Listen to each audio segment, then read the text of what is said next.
Thank you. And I'm honored to be here. And just as you were, Maryland, a soft place for Caroline to land, she did the same thing for me, my early days of my grief, and I'm forever grateful.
Yeah. I'd like to start just with a brief part of a verse because I don't know who's listening or will be listening. And instead of waiting until the end to talk about hope, John 28:30, the beginning says, I give them eternal life, and they shall never perish. No one will snatch them out of my hand. And let me tell you, those words and other verses, I just hung on every word in the early days and still do today in the hopes of seeing my son again and knowing that he was okay. So I just wanted to share that. Um, yeah.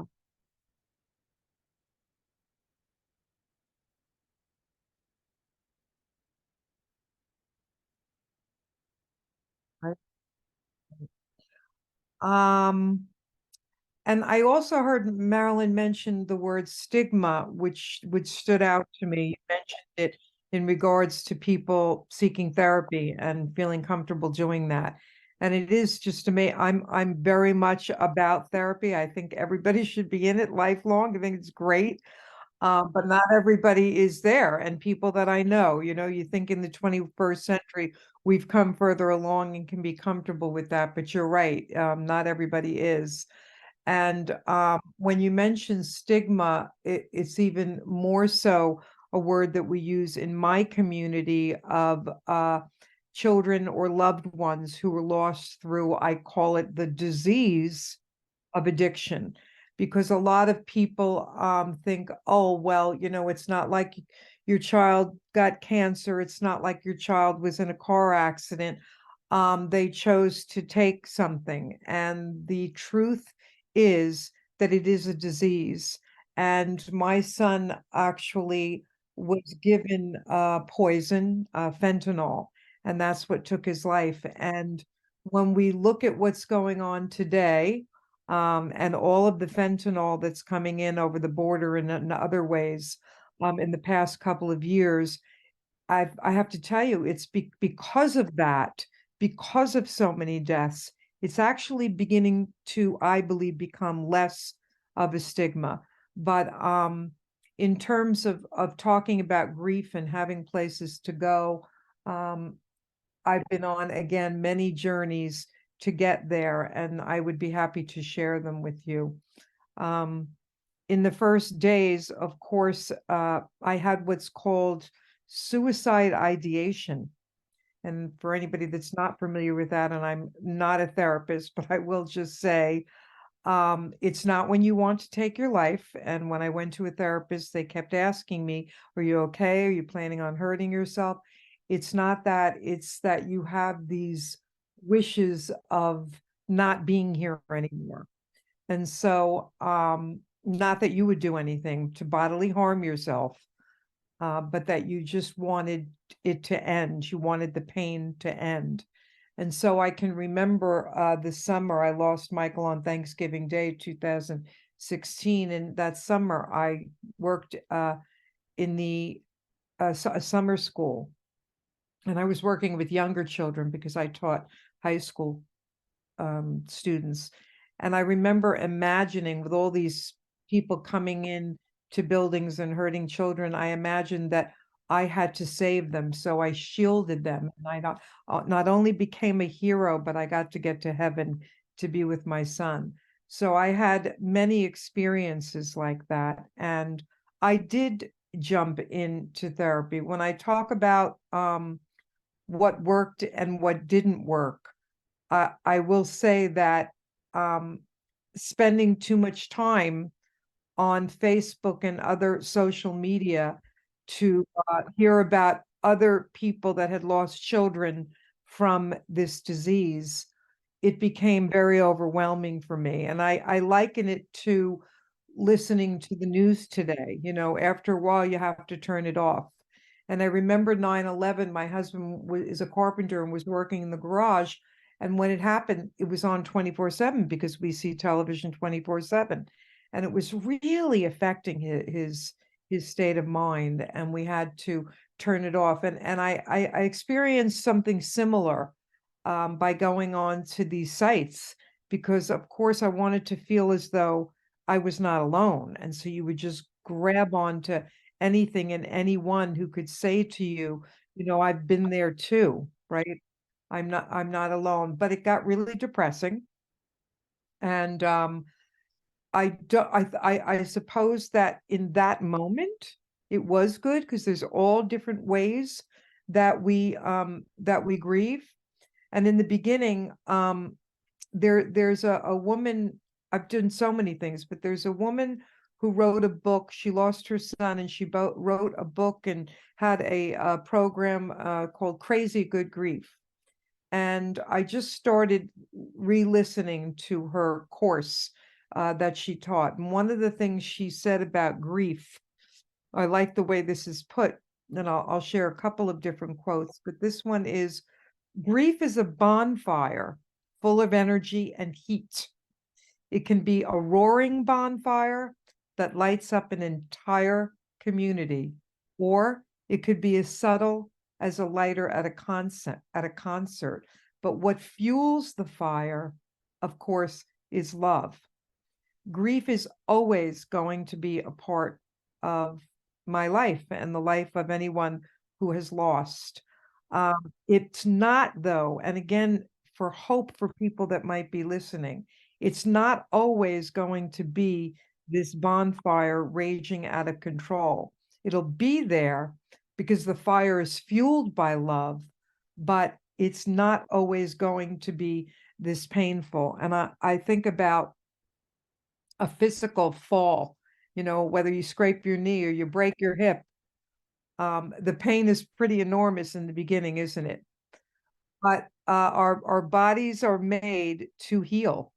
And so after time, we might see the scars, right, of that fall or that hip surgery, but we're not going to feel that pain in the same way. Um, please share. I can go on and on, so please share anything that's on your mind. At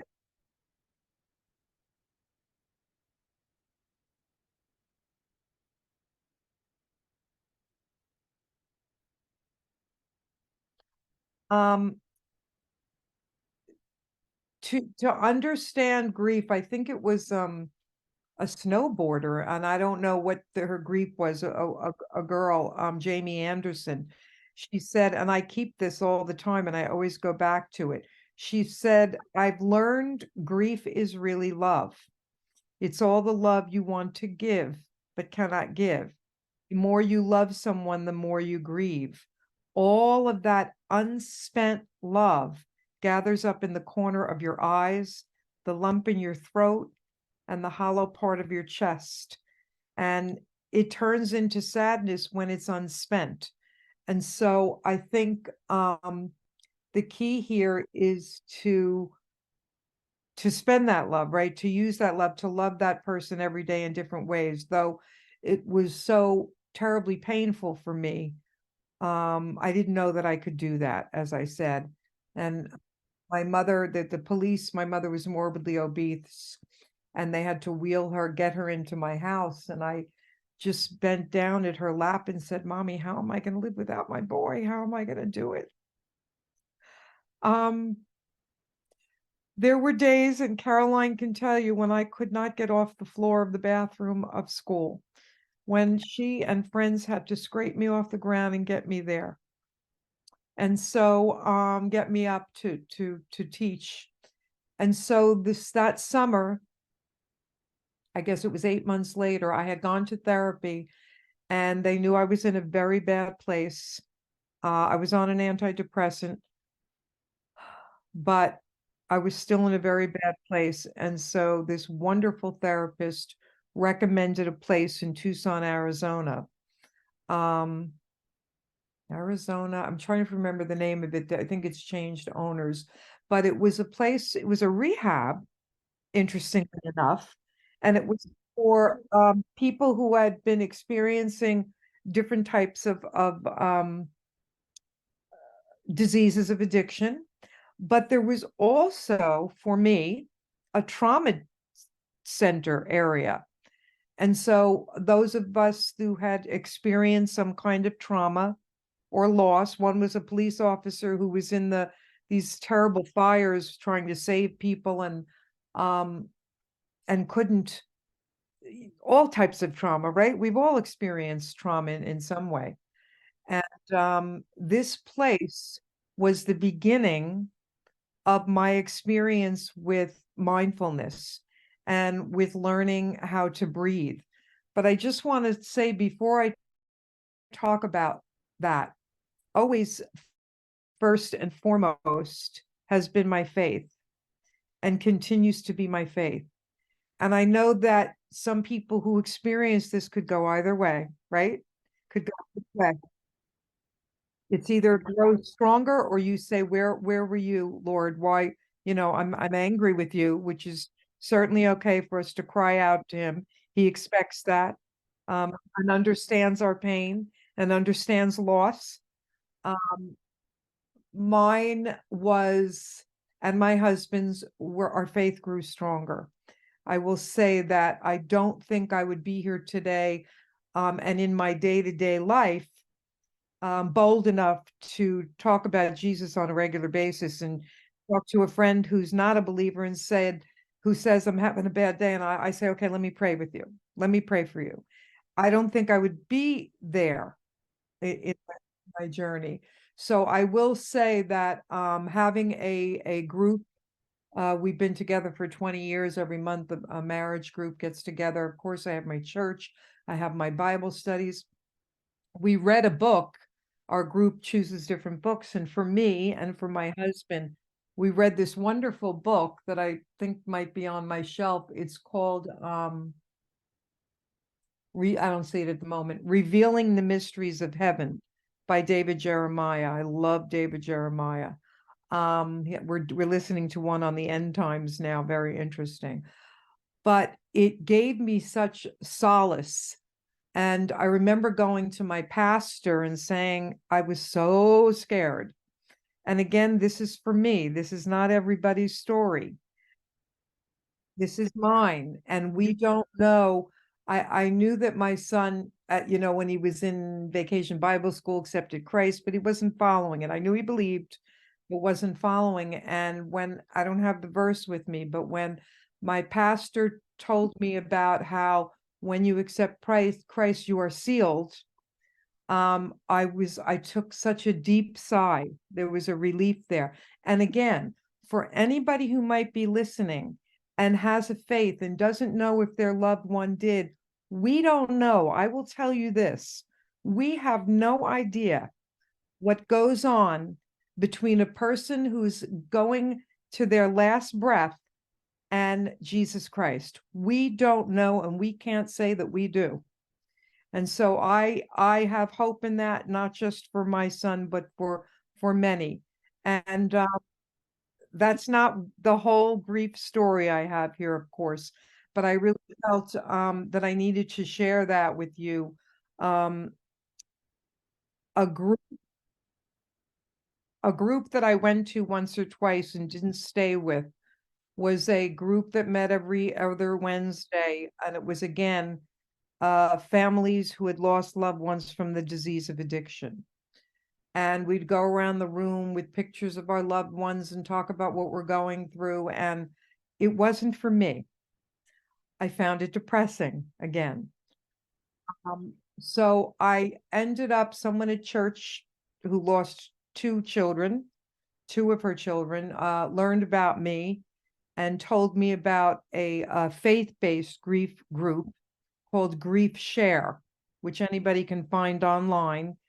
GRIEF in capital SHARE. And there's a video that you watch each week, and then a discussion.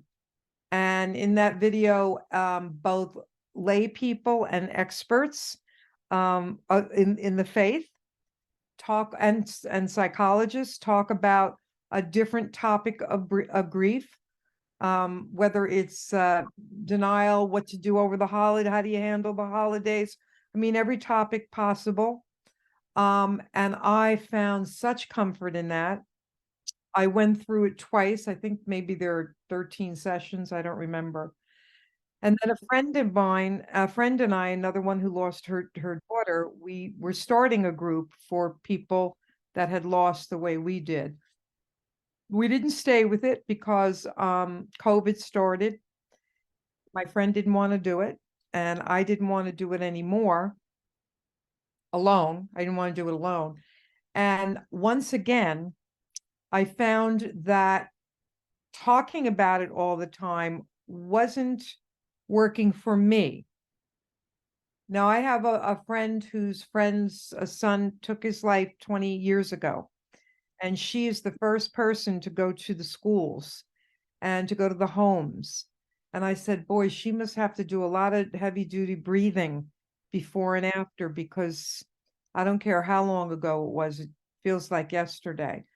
And I remember in talking about the things that I did do that worked for me, I just mentioned quickly, spending too much time on social media was not good for me.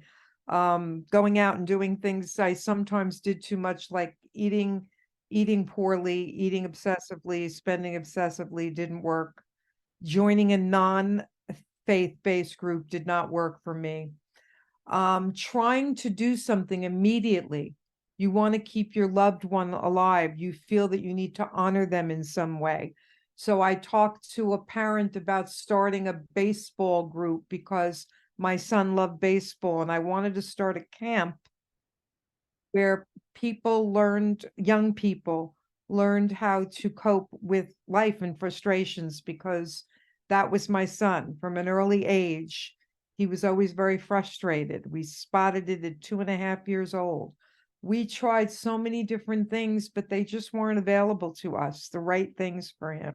So I said, I'm going to start this, and I'm going to do this mindfulness, and then I realized, well, I don't like baseball. He liked baseball, but I'm not really into baseball, right?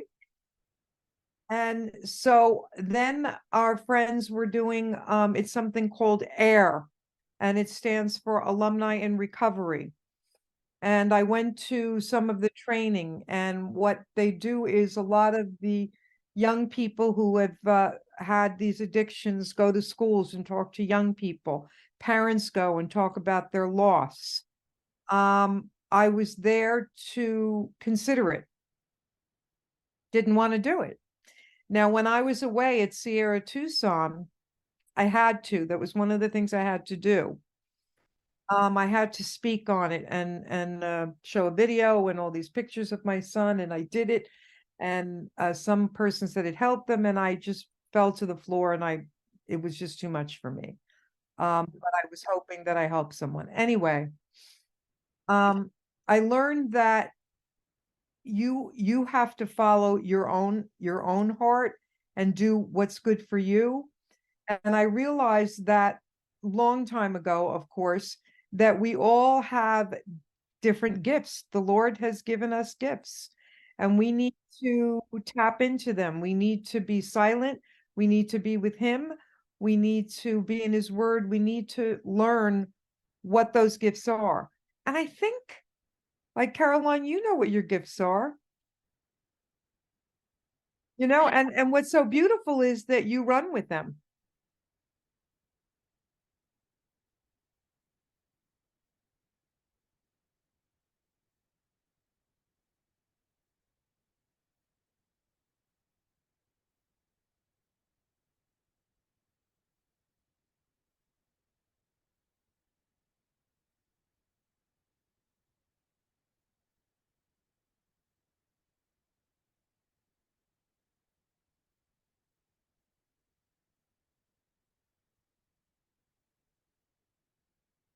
Yes.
Mhm,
mhm, mhm.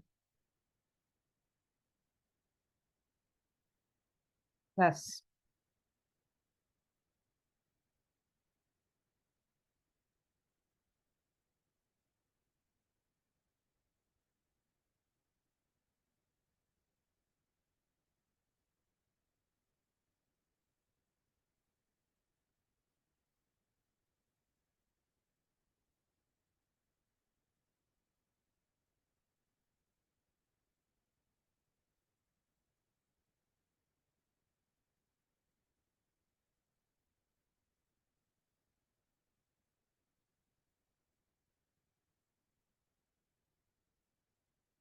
Well, first, let me say that Michael Anthony was my miracle child. I had endometriosis and I had years of infertility.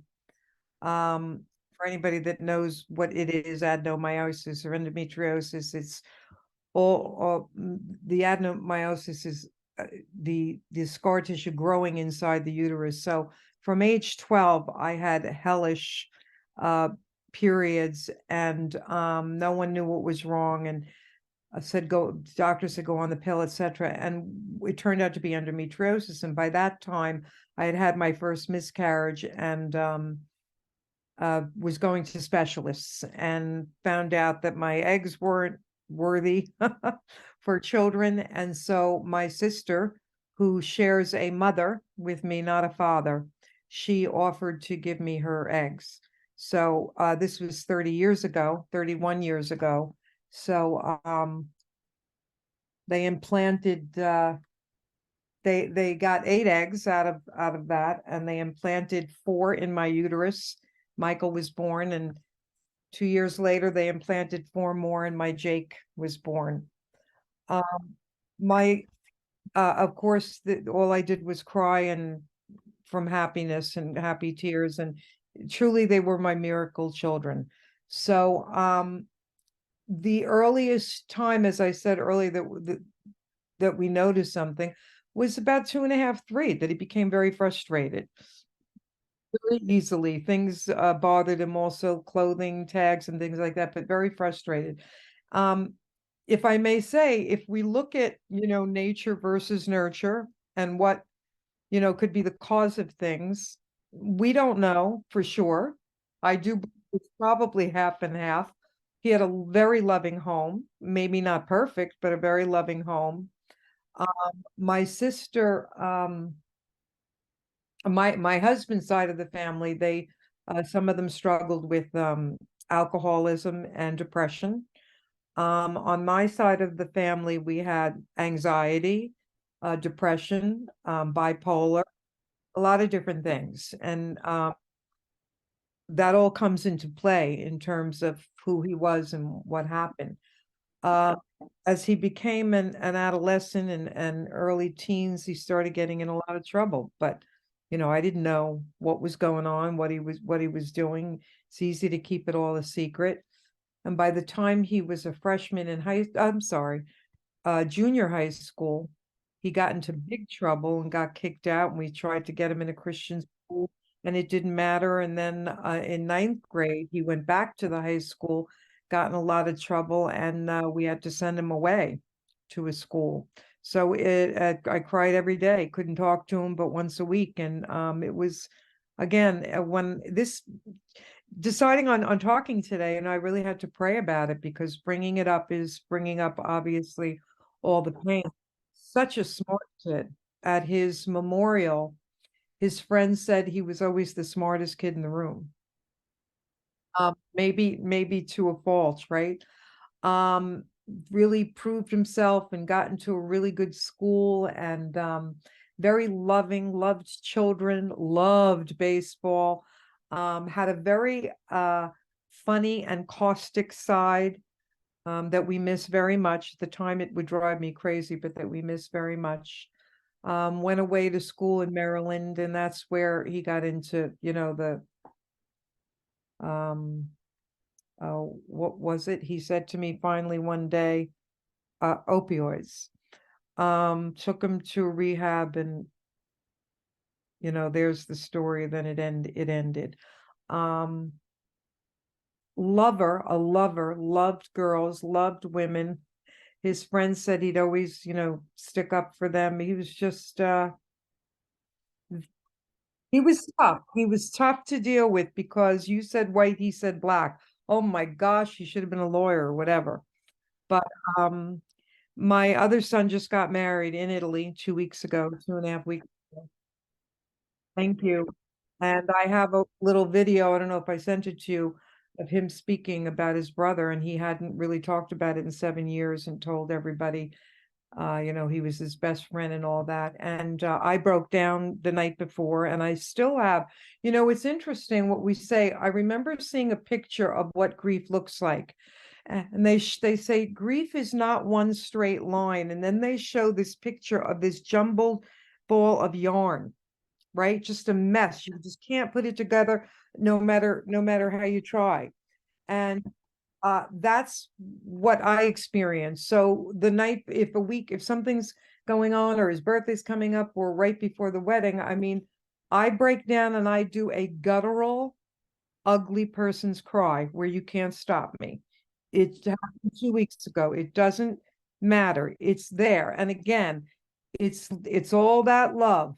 It's all that love with no place to go. So it's come. Yeah. So I mean, there's certainly a lot more to him than that, but I did want to say something, Caroline. You had mentioned the timing, and it's so true that you have to be ready. And you also mentioned that one of the things that you did was you found your alone space and you did some writing. And so in all of the things that I do recommend, If you're already a creative person, and I don't draw creative, but I know I am just like you, Caroline, you have to find a creative outlet. So what I did was I listened to a lot of Christian music, uh, Casting Crowns and Mercy Me, and just some beautiful, beautiful stuff for me, contemporary. I took a few singing lessons, which I had done right out of high school too, because I needed to get it out. I still want to do that. I needed to scream and cry, and the song helped that. I certainly recommend that. Uh, and the other thing is that I journaled. So the same thing I did when I had my 5 years of infertility, I could write a book. I journaled it. Well, I did the same thing here. And one of the things I did was I dated it so that I could go back and look at where I was a year before and say, sometimes I said, "Oh, wow, that's better." Or I said, "Sure, what, you're still crying like that?" And I actually have pictures of me I can show you. I put them on a PowerPoint of my ugly crying so that I could sometimes, you know what? You know what? Sometimes, you know why I did it?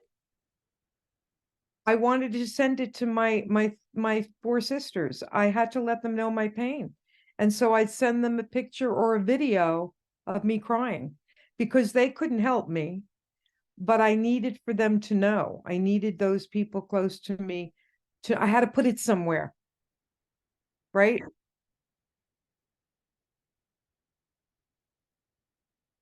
Mhm.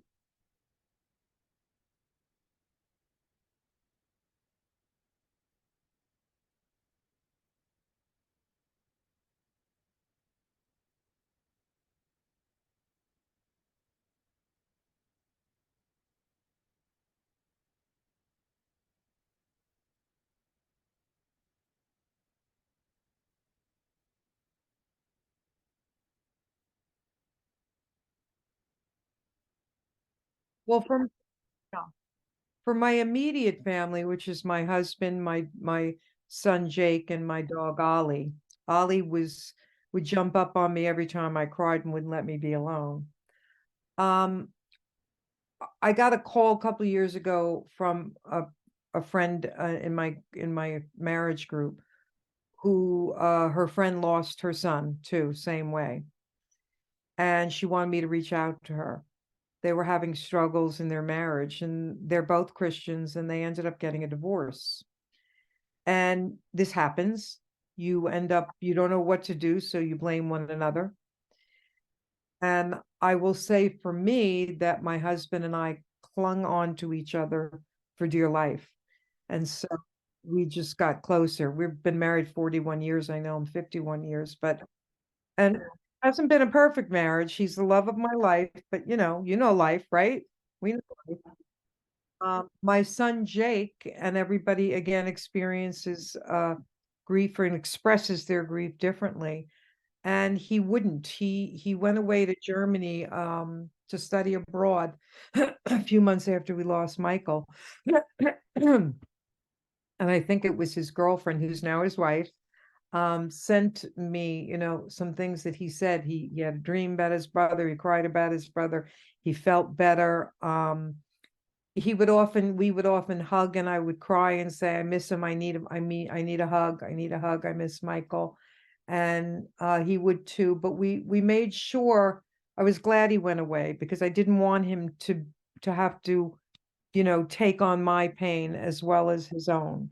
It's his only sibling. And I'm sure, as he said to everybody, he said, I stole away for a couple of days because of how he's feeling. I can't know how he's feeling. I don't know what it's like to lose a sibling, right? Every loss is different. Not only is every loss different, but the way we lose a loved one is different. If you lost someone to suicide versus a car accident versus a slow, painful cancer, I mean, it's all different, right? Taking care of your mother with Alzheimer's, it's different. Yeah. And so we have to grieve differently and work on healing in a different way because of that. So to this day, my husband and I can certainly say I'm having a Michael day or how I'm feeling, and we understand. Jake was saying at the speech that he at least has his wife now that understands, that he can go to, not that understands the law. Yeah. He also has in her family two boys and a brother-in-law. So to me, they're his new brothers, and I'm so thankful for that because he really, really needs that. Um, he didn't get closer to God. He's not sure what he believes. Everybody's different.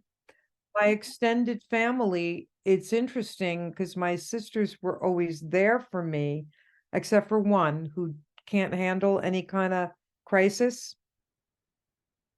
Uh, I mean, she was there in other ways. I shouldn't say she wasn't there. They were here for me certainly in the beginning and would do anything I needed. I meant emotionally. So let me make that clear. We all can give in different ways. But they don't know. I mean, how does it affect them? They say they think of them all the time. It's not the same. It's just not the same. You lose your child or you lose your nephew. It's just a totally different experience. So, I'm not sure how to answer that question, but I think it would be interesting to ask them. Is there a greater fear of loss? I know that when I first lost Michael, I had such a fear of losing Jake, and I know this is common. And he wouldn't tell me when he was coming home. And I said, "Don't you understand?" And to this day, he doesn't get back to me when I text him. And I know three people that have lost two siblings, two children. So, just because you've had one, we recently read in the second half of my Bible study last year, we studied the book of Job. And boy, oh boy, did he get the full gamut of loss and pain.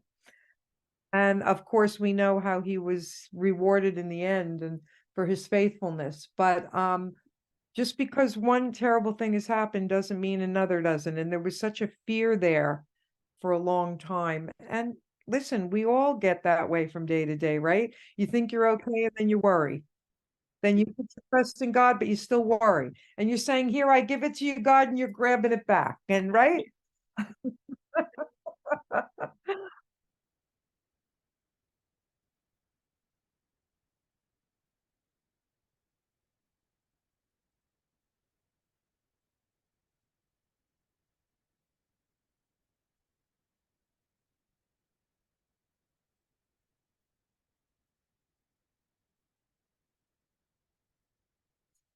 Yes, I can. And I want to talk about self-compassion as we talk about mindfulness and being able to I was actually learned at Sierra Tucson how to breathe my way back to life. Um, and that became my self-care. And I remember falling to the floor because strangely enough, when I was talking to that police officer that I told you about who suffered from traumatic stress, um, I found out that he was a police officer in Maryland where my son was. Not only that, knock your socks off. I found out that he was the one that found my son. Yeah. Oh yeah. Yeah, oh yeah. And you wonder, God, God, what are you up to? What's going on? I ran out of the room outside, screamed, cried, fell to the floor. And the staff there, they were wonderful. They taught me my first type of mindful exercise, which was if you care to do it with me, sure. There's all different ways to do it, but it's 5, 4, 3, 2, 1 if I can remember.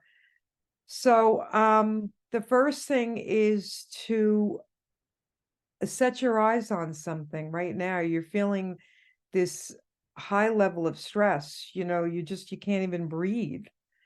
And you want to lower that stress level, right? You're in flight mode, fight, flight. So certainly I was in the flight mode. And you focus on your senses. So the first thing is to just look at one thing right now. Mm, keep eyes on that and just keep it there, just soft gaze as you begin to feel your shoulders relax a little bit. Keep looking at that. And even drop your jaw. And if you feel the top of your tongue, or excuse me, the tongue on the top of roof of your mouth, just let it drop. And now gently close your eyes. And I want you to touch something that's near you. And just feel the texture. Is it hot, or cold, or warm, soft, or rough? Just notice what it feels like. Again, as you continue to relax your shoulders and even the rest of your body goes limp. Now I want you to try to listen. You might even hear nothing, but just noticed a sound.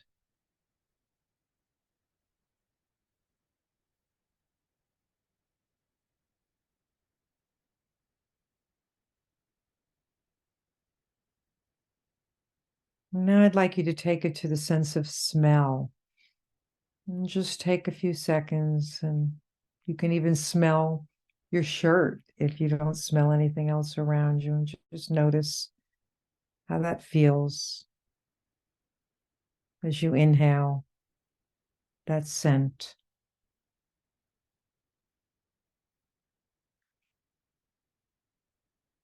And while you might not be eating anything right now, you probably did earlier, and I want you to just swirl your tongue around in your mouth and just notice what you taste. And cross your teeth.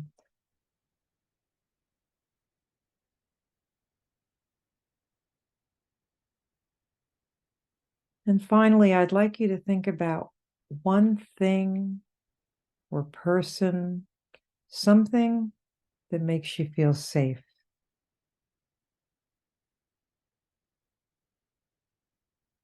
And get an image of that right now. It might be a certain place. Picture it. There might be a person in that place. Notice how that safe place makes you feel.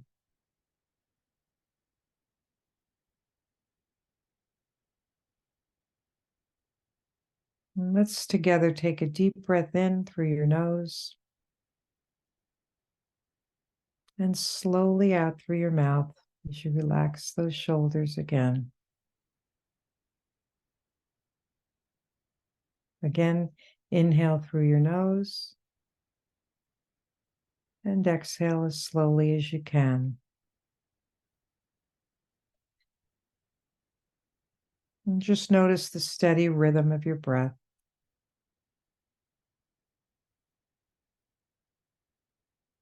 And as we close this exercise, remember your breath is your anchor. This place that you imagined or that's real, you can always go back to it. It's there for you anytime you need it. And I wish you peace. And when you're ready, open your eyes.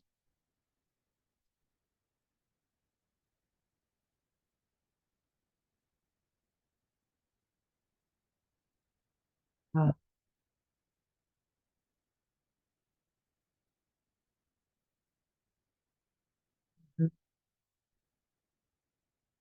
yeah.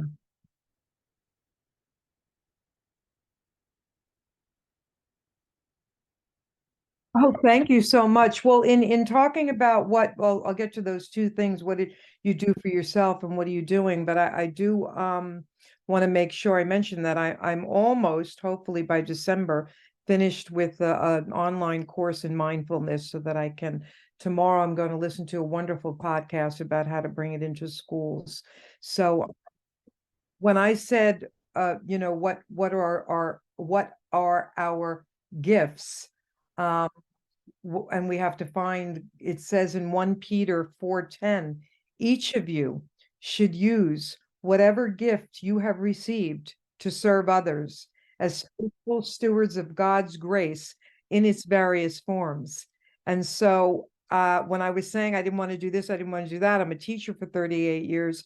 I love working with children. I do want to help children manage their emotions before it gets to the point where they have to medicate. And so it's been a long time coming, but I believe that that will be the gift, among other things that I can offer. In terms of self-compassion, you mentioned, so taking the singing lessons, working out, taking a dance class. I mean, I try it all because I love it all. Uh, those are things you do for yourself. I got the most wonderful, simple gift from my cousin who lost her child from suicide. And it was a lavender oil and bubble bath. I have my lavender oil right here. Can you want to take a little whiff? There it is. Ah, wonderful. And I would give myself baths and take care of myself that way. And I think that the woman that I told you about that I taking her course, she mentioned that we can go from um post-traumatic stress to post-traumatic growth. And she offers the 5 cornerstones, Paula, I have to remember her last name, 5 cornerstones of post-traumatic growth. And just very briefly, without going into detail about them, one is being open to new opportunities, right? No, I can't do that. I would never do that. Now is the time, right? We're living in this moment, being mindful is not looking at the past, not worrying about the future, but being right here in this moment now, because that's all we have, right? That's all any of us has is now. Um, Number two is learning how to feel a deeper intimacy in both the current relationships we have and the relationships that we will have. I have met some wonderful people through uh, pickleball, which I've been doing. Love, love, love. Just when you need love, and part of the compassion and doing for self for me was getting lots of hugs. And we know that the science shows that hugs do build our endorphins. So we grab somebody, right? And you do that, Caroline. And we hold on to them. There's also a study that says that, going back to the journaling I was talking about, studies show that people that journal heal faster. Number three, you end up having, with number two, the compassion or being with other people, you end up through this loss, right? You have that sisterhood, that humanhood. You have that deeper connection now with people, and you're not afraid, right? Just like I'm not afraid to talk about Jesus Christ, you're not afraid to show that love, right? You yearn for it. You yearn for it. And so if you're yearning for it, so is somebody else, right? So that's what we're here. We're here for love. Her third, in terms of post-traumatic growth, is feeling a profound interest in our own efficacy. And when we say efficacy, it's what can we do? You believe that you can perform a certain task, that you can do it, not, oh no, not me, I could never speak in public, or no, I can't do that. But that belief in yourself, that self-compassion, that self-love, right? God did make no junk. Yesterday I did I did a session on positive affirmations with my daughter in love, I call her, and my and another young girl. And so it's believing in yourself, right? If the Lord certainly believes in you, he made you to be that special person, you can too. Fourth was, and you know this happens, our gratitude increases. the way we get over the post-traumatic growth is to increase our gratitude. And so I remember somebody said you can't in the same breath complain and have gratitude. There's no room for both, right? Yeah. So if you're feeling horrible, say, okay, but, and you just count all those wonderful things, or you write them down. And I'm sure both of you agree with me on this. The fifth way for post-traumatic growth is to deepen our spirituality. And for everybody, that's different. We're talking here about Jesus Christ. For everybody, that spirituality is different. You don't need to believe, right? What the next person believes, but to know that there is something greater than ourselves, right? I think it changes us. It has to. And of course to know that we are not alone, that we are not alone. Yeah, love yourself. Give yourself a break. When somebody says, "Oh, it's been that many years," and you're still get give yourself a break. It's lifelong. As long as the more you love someone, I couldn't love my child any more than anybody, the more I'm going to grieve, and that's okay. So cut yourself a break, love yourself, give yourself a hug. Let's do that right. Nobody's here to hug. Give yourself that hug.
Appreciate that, Caroline, because it's so easy for us to, in this world with listening to the news and people are far away or it didn't happen to us, just say, I'm going to say a quick prayer for that person and let it go.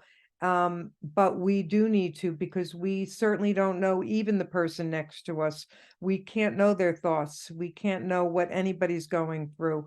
All we can do, we can ask questions, and we can just, be there and pray for them.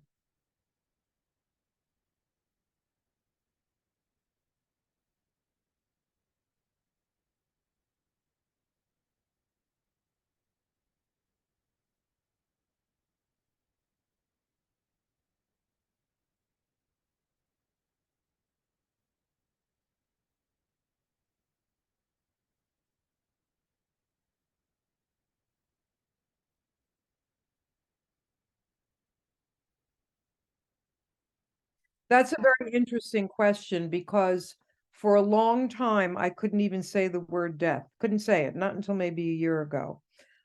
So I always said he was taken, or to be with the Lord. But I will say, and again, it's in scripture and my pastor spoke, and it's in the book. It says, absent from the body, present with the Lord. So I knew that immediately in that last breath, I didn't have to worry. In that last breath he took, he was there instantly. He is not in a body yet. He's not, and that's strange, and that's really hard to imagine, but that's how I remember him, right? Because I'm living on earth. I'm not living in heaven. Um, and so I often really just say, he went to be with the Lord, and my son in heaven. When somebody, I used to say, what if somebody asked me, and it always happens, you talk about your kids, how many kids do you have? And I don't want them to be upset. I said, I have one child who would be 30. He's in heaven. He's with the Lord. And I have another son who's 20, I was going to say 28 years old. And, it's just part of life. Does that answer it?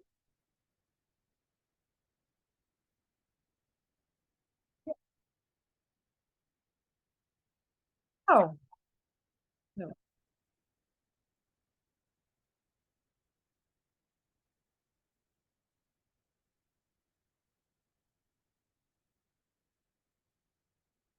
Wonderful to meet you.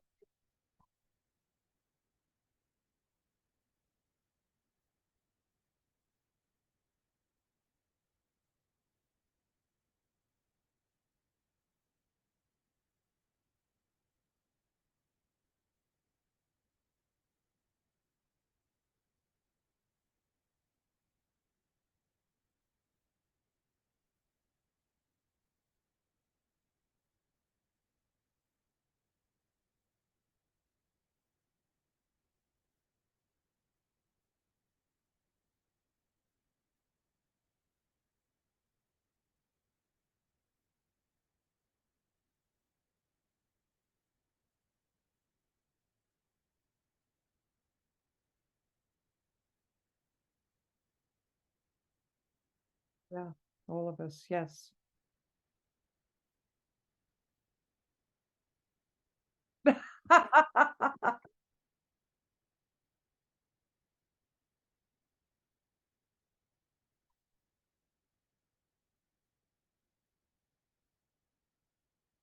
And the drama, we still have to do the drama. Yeah, yeah, yeah.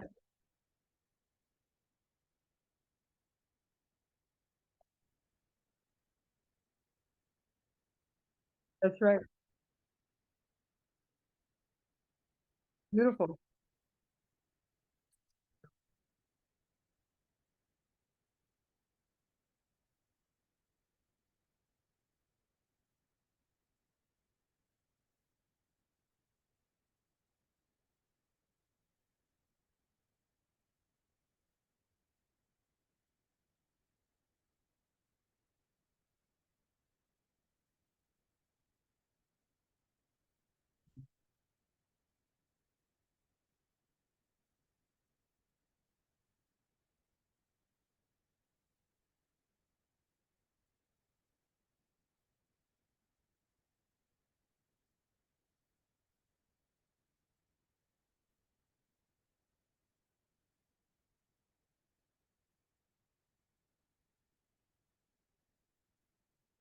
Yeah.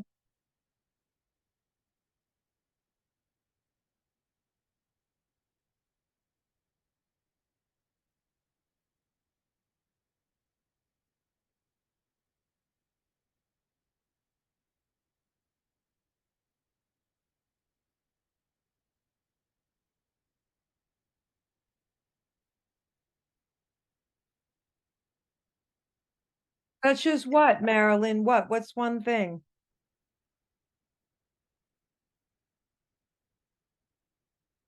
Great,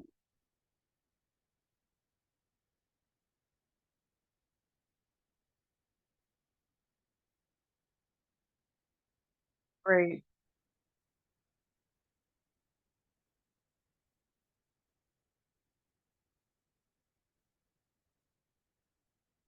Hmm?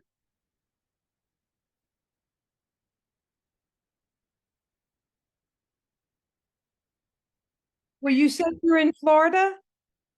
Oh, pickleball is big in Florida, Marilyn.